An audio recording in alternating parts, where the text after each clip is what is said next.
Last class से किसी को डाउट है?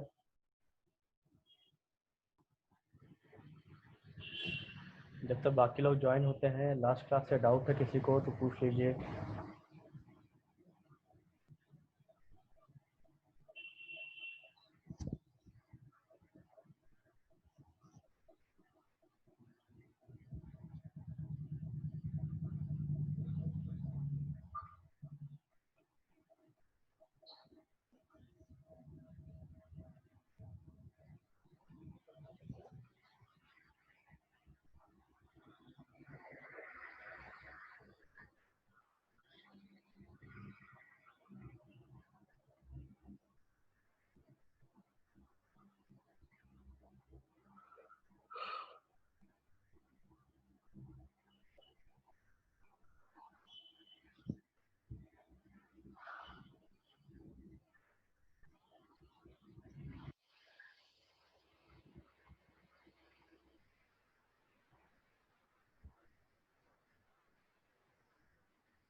पीडीएफ दिख रहा है आपको? पीडीएफ विजिबल है?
ठीक है, नेक्स्ट टॉपिक है। कल जो स्टार्ट किए थे, एजियोट्रॉप स्टार्ट किए थे। ठीक है, आपको ये भी बताए थे कि एजियोट्रॉप मिक्सचर्स का काम क्या है, कहाँ पे यूज़ किया जाता है। तो मोस्टली मैंने आपको कल बताया था कि केमिकल फैक्ट्रीज में यूज़ करते हैं, देन पावर इंडस्ट्री में यूज़ करते हैं। ठीक है, पावर इंडस्ट्री कहने का मतलब है पावर जनरेशन, जहाँ पे बिजली का उत्पादन होता है। ठीक है, वहाँ पे यूज़ करते हैं इसको हम। तो एजियोट्रॉप मिक्सचर ऐसा करता क्या है कि इसका यूज़ काफ़ी ज़्यादा है। जैसे देखो अब सिंपल एग्जांपल लीजिए, मान लीजिए किसी फैक्ट्री में कोई बॉयलर है। ठीक है, और बॉयलर को चलाने के लिए जो है वो आपको एनर्जी की ज़रूरत है। तो उस कंडीशन में कई बार हमारे अपने देश में कई जगह पे क्या है, जो बॉयलर यूज़ होता है वो स्टीम बॉयलर यूज़ किया जाता है, या यूँ कहिए कि पानी के द्वारा एनर्जी को उत्पन्न किया जाता है। ठीक है, अब देखो सबसे पहला काम क्या है कि हम क्या करेंगे, इस वाटर को वाटर को कन्वर्ट करेंगे स्टीम में। ठीक है, तो हमने क्या देखा है, हमें अभी फिलहाल तो हम यही चीज़ पढ़ते हैं कि पानी गर्म होता है 100 डिग्री सेल्सियस पे, ठीक। और ये जो 100 डिग्री सेल्सियस है, इसके बाद पानी गर्म होना, मतलब इसके बाद पानी गर्म तो जरूर होता है, लेकिन इसका टेम्परेचर आगे नहीं बढ़ता, ठीक है। इस चीज को आप ध्यान रखिए, ये आपकी गलतफहमी है। स्टीम जो है, स्टीम का टेम्परेचर बहुत ज़्यादा होता है फैक्ट्रीज वगैरह में, वहाँ पे स्टीम का टेम्परेचर 500 डिग्री सेल्सियस तक भी होता है, ठीक है। 500 डिग्री सेल्सियस या फिर 700 डिग्री सेल्सियस पे भी वहाँ पे स्टीम जनरेट होता है, और ये स्टीम जो है आपका एनर्जी का प्रोडक्शन करते हैं, ठीक है। अब देखो कि स्टीम को, इस वाटर को स्टीम में कन्वर्ट होने के लिए कितना समय गया, कितना समय नहीं, कितना एनर्जी लॉस हुआ। जैसे देखिए, ये अगर हमने पानी लिया तो पानी कितना में लेते हैं, लगभग 25 से 27 डिग्री सेल्सियस जो हमारा नॉर्मल टेम्परेचर है। उसके बाद यहाँ से इसको यहाँ आने में 75 डिग्री सेल्सियस का जो दूरी है वो तय करना पड़ता है। तो एजियोट्रॉप मिक्सचर का काम यहाँ पे आता है। वो करते क्या है, इसमें होता क्या है कि हम इस वाटर में अल्कोहल मिलाते हैं, ठीक है। बेसिकली इथेनॉल मिलाया जाता है, या और भी कुछ आप पिला सकते हैं, ठीक है। अब इन दोनों का जो मिक्सचर होगा उसको हम एजियोट्रॉप मिक्सचर कहेंगे, ठीक है। अब ये करेगा क्या कि जैसे पानी गर्म होता है 100 डिग्री सेल्सियस पे, और अल्कोहल, ये जो इथेनॉल है, इथेनॉल गर्म होता है लगभग लगभग इतना डिग्री सेल्सियस पे, ठीक है। तो इस मिक्सचर को जब हम मिलाएंगे, इस सॉल्यूशन को जब हम यूज करेंगे, तो इस कंडीशन में ये क्या होगा, ये बॉयल होना चालू हो जाएगा 78.2 डिग्री सेल्सियस पे। तो जो काम सिर्फ हम पानी से करते थे 100 डिग्री पे कर रहे थे, और अगर हम सिर्फ अल्कोहल लें तो हम कर रहे थे 78.2 78.4 डिग्री पे। लेकिन जब हम इन दोनों को एक साथ मिला देंगे तो वही काम हमारा कितने पे हो रहा है, 78.2 डिग्री सेल्सियस पे। तो एजियोट्रॉप मिक्सचर का ये सबसे बड़ा एडवांटेज है। और देखिए 78.2, आप इसको एवरेज मान के चलो, मान लो 78 अगर मैं इसको मान लूँ, तो हमारे पास टोटल 32 डिग्री सेल्सियस का एनर्जी सेविंग है, ठीक है। ये जो 32 डिग्री सेल्सियस एनर्जी जो लॉस होता था, वो एनर्जी यहाँ पे बचाया जा रहा है। तो इससे एनर्जी भी सेव होता है, इससे पैसे की भी सेविंग होती है, और बहुत एफिशिएंटली भी काम होता है, ठीक है। तो ये इसका सबसे बड़ा यूज है पावर जनरेशन में।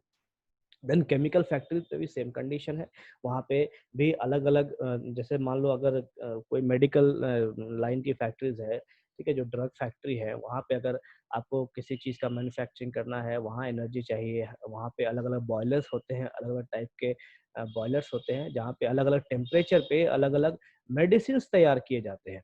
तो उस जगह भी एनर्जी का काफ़ी ज़्यादा सेविंग किया जा सकता है, और काफ़ी ज़्यादा पैसा बचाया जा सकता है। तो ये इसका मेजर यूज है, ठीक है। एजियोट्रॉप मिक्सचर का ये मेजर यूज है। अब चलिए देखते हैं एजियोट्रॉप्स होते क्या है, या क्या है ये। यहाँ तक समझ में आया सबको? आपको चाहिए तो आप एक ये जो मैंने बनाया है बोर्ड पे, ये जो ड्राइंग बनाया है, ये आप एक बार वापस से देख लीजिए, फिर मैं इसको इरेज करूंगा। कुछ डाउट है तो पूछ लीजिए।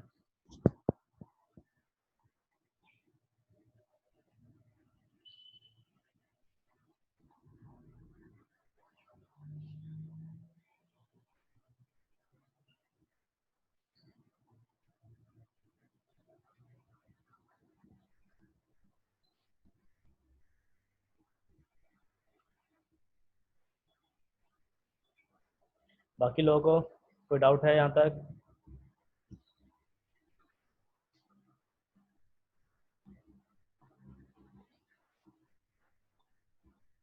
अगर डाउट नहीं है तो नो लिखिए, फिर मैं आगे बढ़ूंगा, ठीक।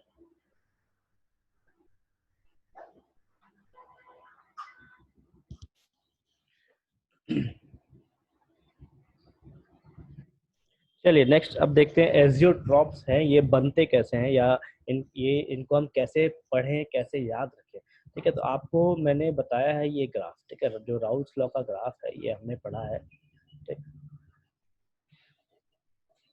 नेट थोड़ा स्लो चल रहा है, ठीक है, पता नहीं क्यों। मैं जनरली एयरटेल यूज़ करता हूँ, लेकिन आज वो भी पता नहीं स्लो है। ठीक है, तो हो सकता है आपको थोड़ा लेट से दिख रहा हो, तो ध्यान से देखिए, ढंग से सुनिए। अब देखिए हमने ग्राफ पढ़ा है कैसा, ये ग्राफ इस टाइप से है, एक लाइन इधर, एक लाइन इधर, और उसके बाद ये एक लाइन है। ठीक, यहाँ पे पी ए नॉट है, यहाँ पे पी बी नॉट है, यहाँ पे x A is equals to 1, x A is equals to 0, यहाँ पे x B is equals to 0, यहाँ पे x B is equals to 1। ठीक है, अब देखिए एजियोट्रॉप्स होंगे क्या।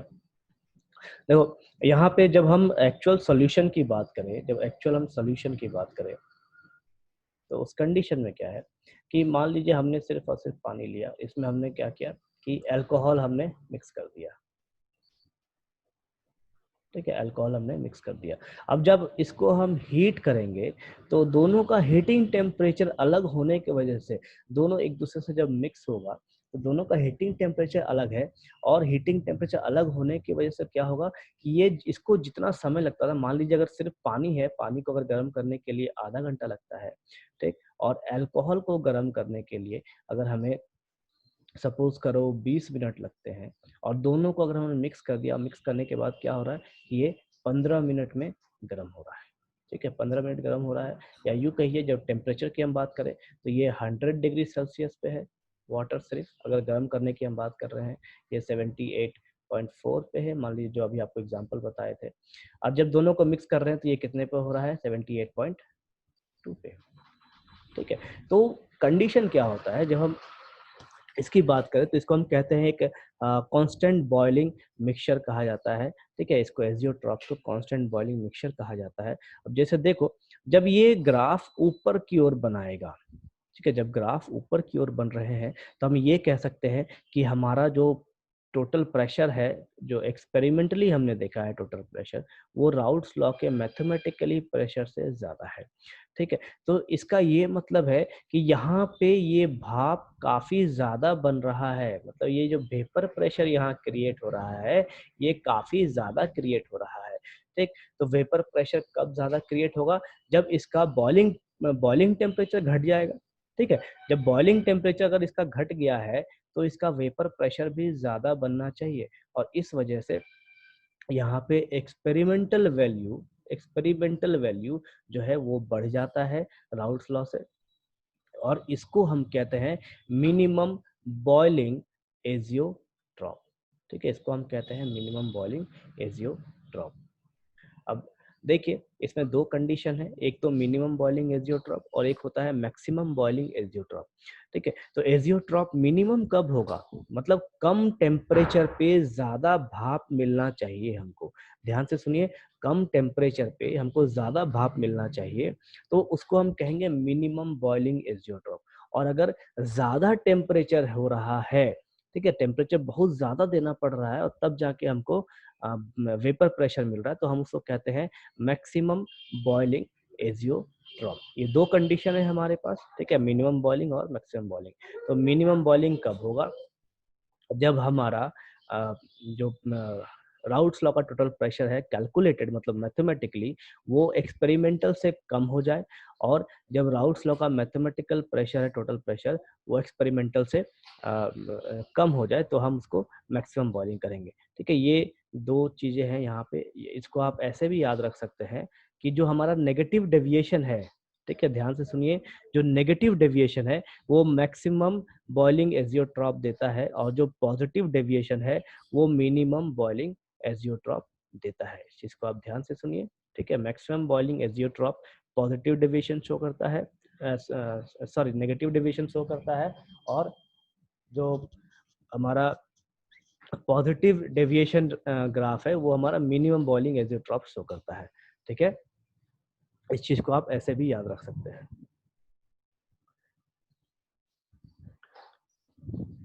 ये यहाँ पे एक एग्जाम्पल भी मैंने दिया है, इसको आप एक बार पढ़िए, कोई डाउट है तो पूछ लीजिए।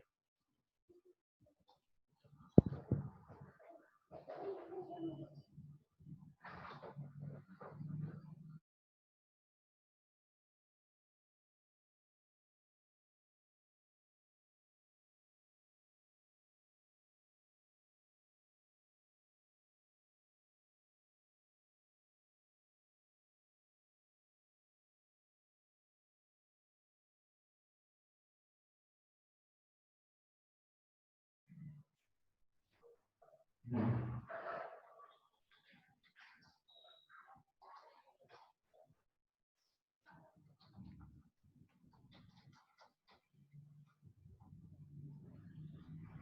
पर आप पढ़िए, गो थ्रू होइए, कोई डाउट है तो पूछ लीजिए।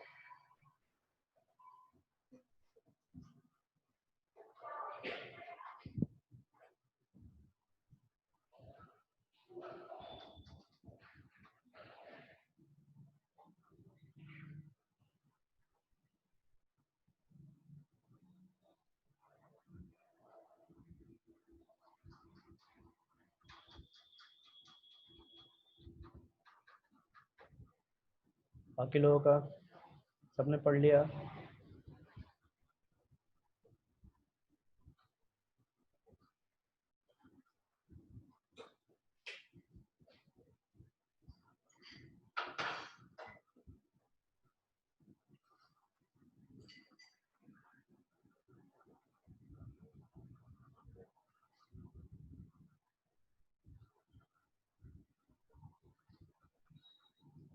देखिए नेक्स्ट है हमारे पास colligative properties of solutions. Next है कॉलिगेटिव प्रॉपर्टीज ऑफ सॉल्यूशन। तो there are total 4 colligative properties. अभी कॉलिगेटिव प्रॉपर्टीज होते क्या है? तो सॉल्यूशन की वो प्रॉपर्टीज जो सॉल्यूशंस के सॉल्वेंट के या सॉरी जो हमारे सॉल्यूट के वजह से बदलते हो। ठीक है, ध्यान से सुनिए। सॉल्यूशन का वो फिजिकल प्रॉपर्टी जो सॉल्वेंट के सॉल्यूट की वजह से चेंज होता हो। इसका डेफिनेशन है यहाँ पे, those physical properties of a solution which depend upon the number of particles in a given volume of the solution or the mole fraction of the solute are called colligative property। ठीक है, अब जैसे देखो solution है हमारे पास water और चीनी का, सपोज कीजिए। तो उसमें आप जैसे जैसे चीनी ऐड करेंगे, ठीक है, जैसे जैसे आप शुगर ऐड करेंगे उसमें, वैसे वैसे उसकी मिठास बदलती जाएगी और वैसे वैसे वो डाइल्यूट कंडीशन से कंसंट्रेटेड में बदलेगा, कंसंट्रेटेड से सुपर कंसंट्रेटेड में बदलेगा। ठीक है, तो वैसे वैसे उसकी प्रॉपर्टीज बदल रही है। तो बेसिकली प्रॉपर्टीज हमको किसके वजह से चेंज देखने को मिलता है? तो हमको सॉल्यूट के वजह से देखने को मिलता है। इसीलिए कहा गया है कि वैसे प्रॉपर्टीज जो सॉल्यूट के वजह से बदलते हो उसे हम कॉलिगेटिव प्रॉपर्टीज कहते हैं। तो सबसे पहला lowering of vapour pressure of the solvent, दूसरा है elevation in boiling point of the solvent, तीसरा है depression in freezing point of the solvent and चौथा है ऑस्मोटिक प्रेशर। तो हम फर्स्ट देखेंगे lowering of vapour pressure of the solvent.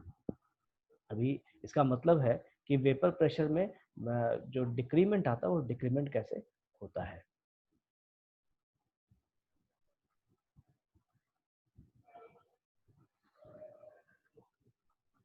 Board visible है? सबको बोर्ड विजिबल है?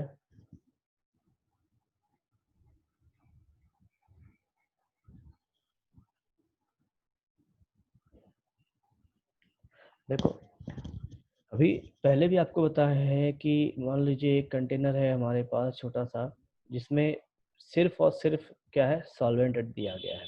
ठीक, सिर्फ और सिर्फ सॉल्वेंट है। और अब अगर हम इसको हीट करते हैं तो यहाँ पे जो वेपर हमको देखने को मिलेगा वो किसका देखने को मिलेगा? सिर्फ और सिर्फ सॉल्वेंट का देखने को मिलेगा। ठीक है, सिर्फ और सिर्फ सॉल्वेंट को यहाँ देखें तो हमको यहाँ पे एक मिलेगा क्या? मान लीजिए प्रेशर हम देख रहे हैं वेपर प्रेशर टर्म में, तो PA0 हमको मिल रहा है, ये प्योर फॉर्म का। ठीक, ये हो गया हमारा प्योर फॉर्म। मतलब जो भी यहाँ पे वेपर प्रेशर क्रिएट हो रहा है वो वेपर प्रेशर किसके लिए क्रिएट हो रहा है? तो सिर्फ और सिर्फ आपके सॉल्वेंट के वजह से हो रहा है।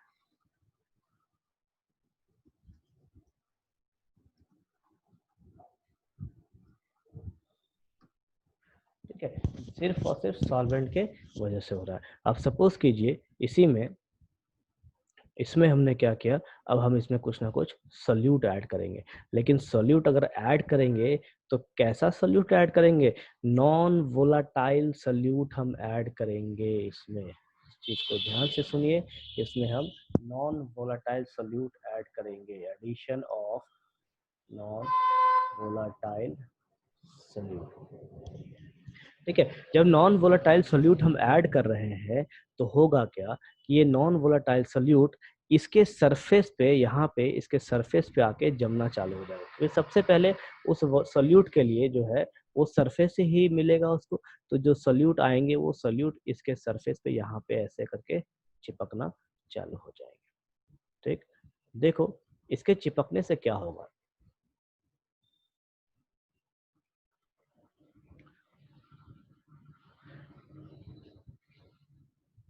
ठीक है, अभी इसके चिपकने से होगा क्या कि पहले जब हम इसको यहाँ पे हीट सप्लाई कर रहे थे तो यहाँ पे इस हीट को मतलब वेपोराइज होने के लिए ये पूरा का पूरा एरिया मिला हुआ था। ठीक है, यहाँ पे जो एरिया है वो एरिया पूरा एरिया मिला हुआ था, लेकिन यहाँ पे जो है यहाँ पे एरिया घट जाएगा।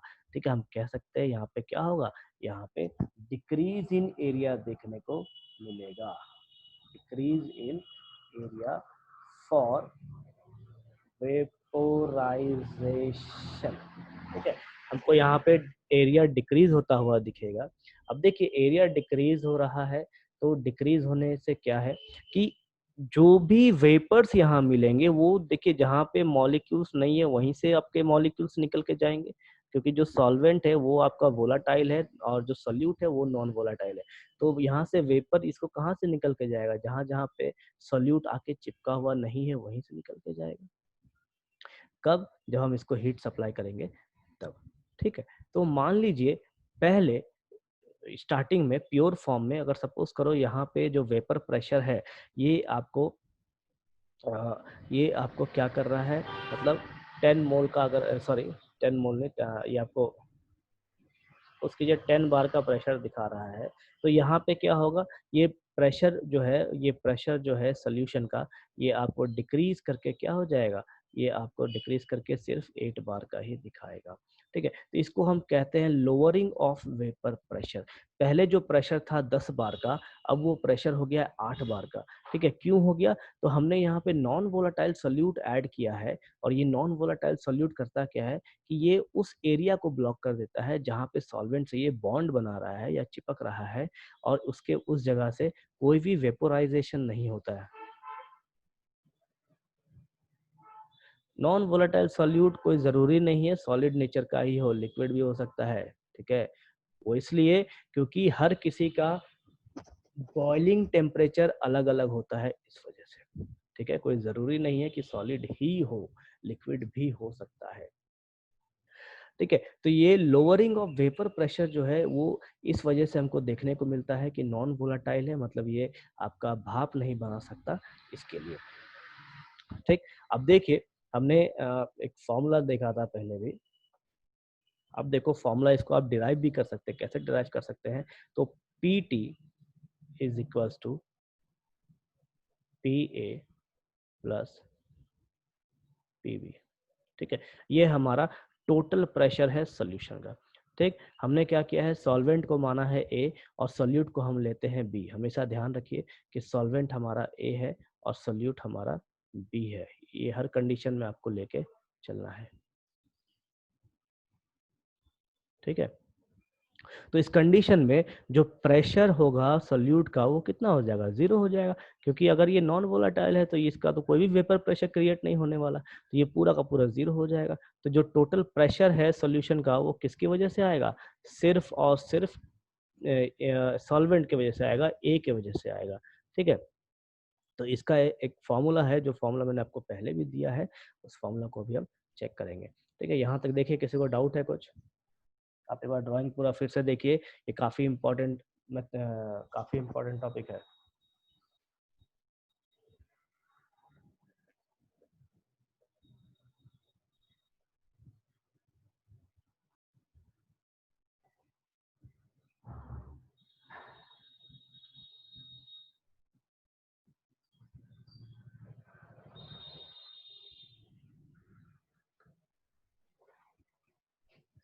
ये जो रिलेशन है यहाँ पे, ये और ये, इसको समझना काफी इम्पोर्टेंट है। ठीक है, कई बार कंफ्यूजन में हम क्या करते हैं कि न्यूमेरिकल, स्पेशली न्यूमेरिकल बनाने वक्त हम ध्यान नहीं देते कि वोलाटाइल सोल्यूट है या नॉन वोलाटाइल सोल्यूट, और हम हर किसी को वोलाटाइल सोल्यूट के हिसाब से सॉल्व करने लग जाते हैं, और अंत में करते क्या है, जहाँ पे पी बी का वैल्यू 0 होना चाहिए, हम उसके लिए क्या करते हैं, वैल्यू खोजना चालू कर देते हैं और लास्ट में यही लिखते हैं कि हमारा क्वेश्चन ही गलत है। ठीक है, इस चीज को ध्यान से देखिए और ध्यान से समझिए।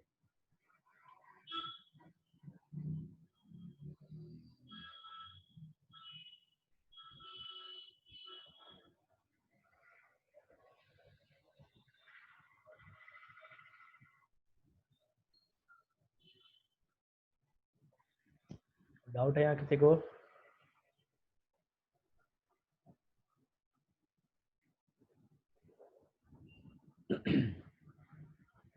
आप पी ए नॉट जो है वो पार्शियल, पी ए नॉट जो है वो पार्शियल वेपर प्रेशर है प्योर फॉर्म में, और पी ए जो होता है वो पार्शियल वेपर प्रेशर होता है सॉल्यूशन फॉर्म में।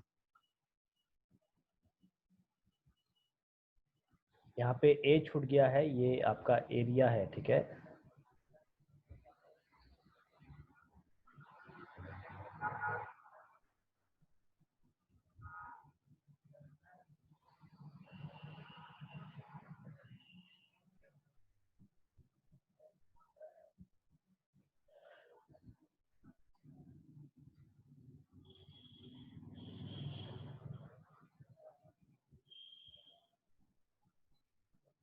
देखो यहाँ मैंने फॉर्मूला दिया है आपको निकालने के लिए।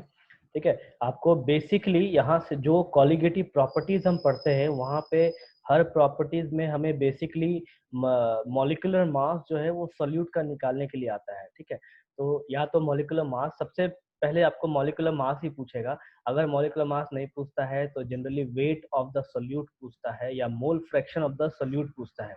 ठीक है, ध्यान से सुनिए, आपको क्वालिटेटिव प्रॉपर्टीज में मॉलिक्यूलर मास ऑफ सॉल्यूट पूछेगा, चाहे वेट ऑफ सॉल्यूट पूछेगा, चाहे मोल फ्रैक्शन ऑफ सॉल्यूट पूछेगा।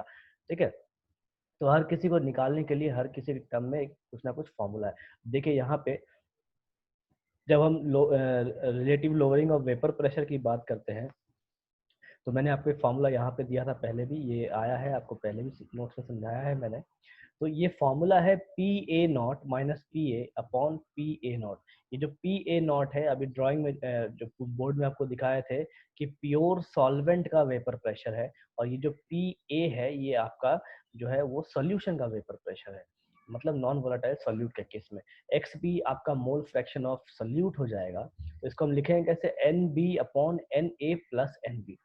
ठीक है, अब देखिए जब हम डाइल्यूट सोल्यूशन की बात करते हैं तो उस कंडीशन में एन बी मतलब जो सॉल्यूट है वो सॉल्वेंट के कंपैरिजन में बहुत कम होता है डाइल्यूट कंडीशन के में।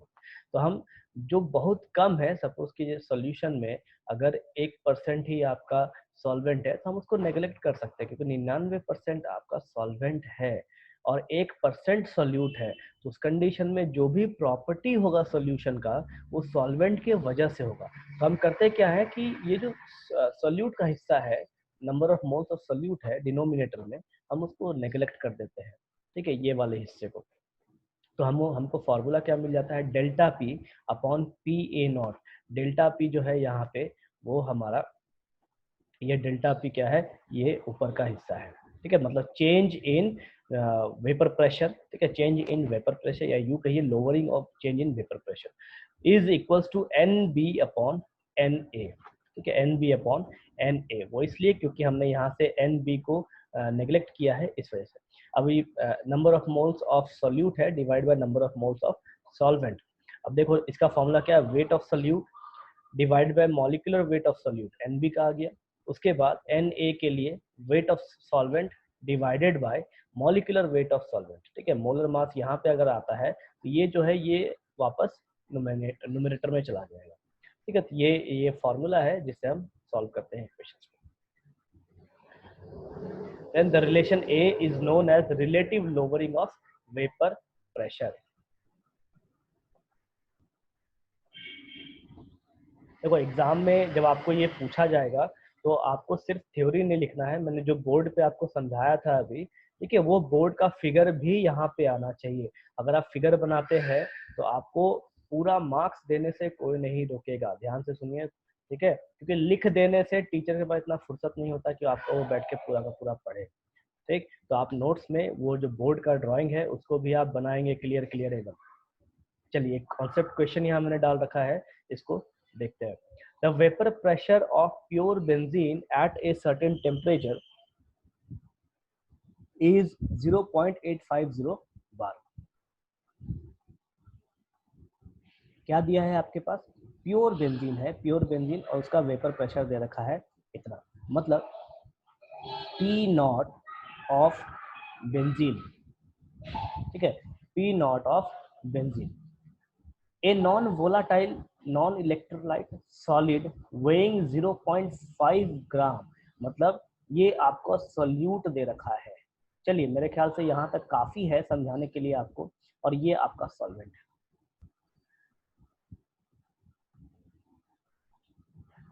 इसमें आपको W ऑफ सॉल्यूट दे रखा है, यहाँ पे आपको प्रेशर दे रखा है, यहाँ पे वेट ऑफ सॉल्यूट दे रखा है।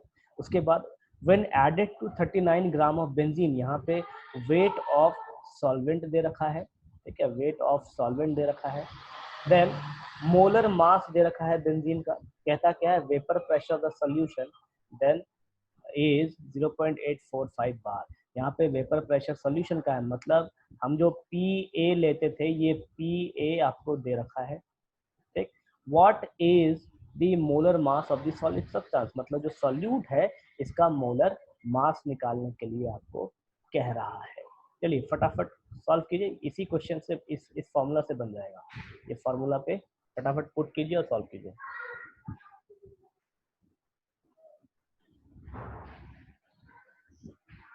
ये आपका है पी ए नॉट,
बन गया।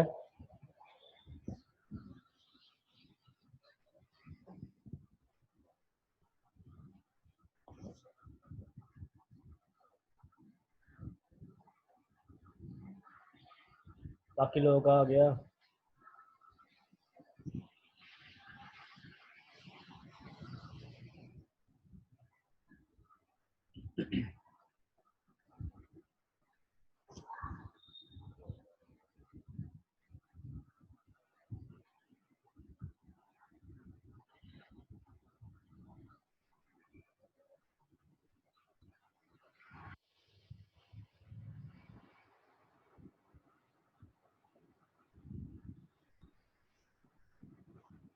बाकी सबका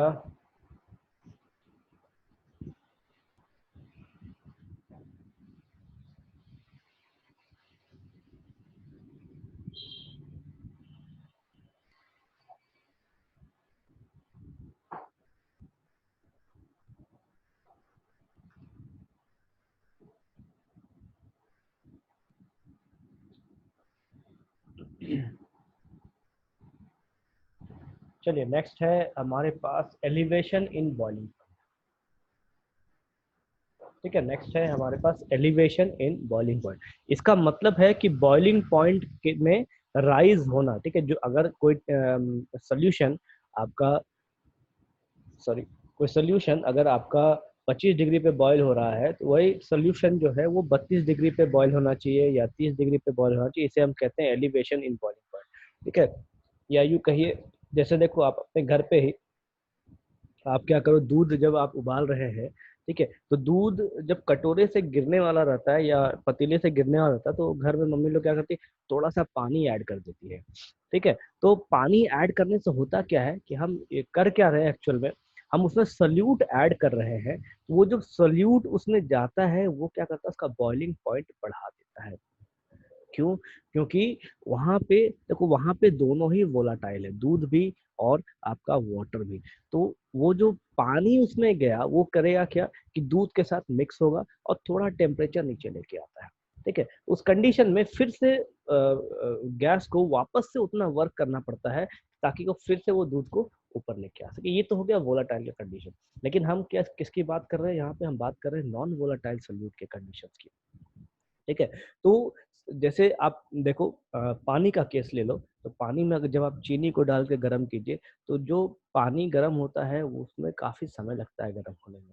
वो इसलिए क्योंकि सेम जो मैंने अभी आपको बोर्ड में बताया था कि जैसे नॉन वोलेटाइल सोल्यूट है तो वो एरिया डिक्रीज कर देता है, डिक्रीज होने की वजह से उसका वेपर बनने में बहुत तकलीफ होती है और हमें ज़्यादा से ज़्यादा टेम्परेचर सप्लाई करना पड़ता है, ज़्यादा से ज़्यादा हीट देना पड़ता है ताकि उसका वेपर बन सके। ठीक है, तो इसे हम कहते हैं एलिवेशन इन बॉइलिंग पॉइंट। जो नॉर्मल वाटर अगर 100 डिग्री पे बॉयल हो रहा है तो चीनी डालने के बाद वो हो सकता है 102 पे बॉयल हो सकता है 103 पे बॉयल हो, इसे हम कहेंगे एलिवेशन इन बॉइलिंग पॉइंट। देखिए क्या लिखा है इसमें, boiling point of liquid is the temperature at which its vapour pressure becomes equal to the atmospheric pressure. तो ये एक जनरल डेफिनेशन है बॉइलिंग पॉइंट का किसी भी लिक्विड के लिए।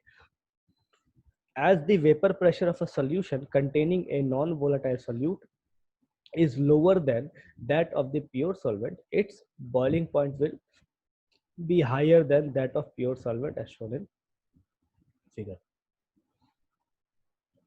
टाइम खत्म हो गया क्या? चलो ठीक है, इसको हम कल देखेंगे। ठीक है, ये इसमें भी टाइम लगेगा, वापस से कल पढ़ाना पड़ेगा।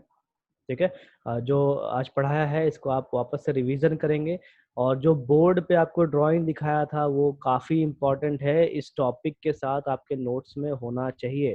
ठीक है, अगर आपको फुल मार्क्स चाहिए तो, नहीं तो कुछ ना कुछ मार्क्स पक्का कटेगा एग्जाम में, एकदम ध्यान से सुन लीजिए इस चीज़ को।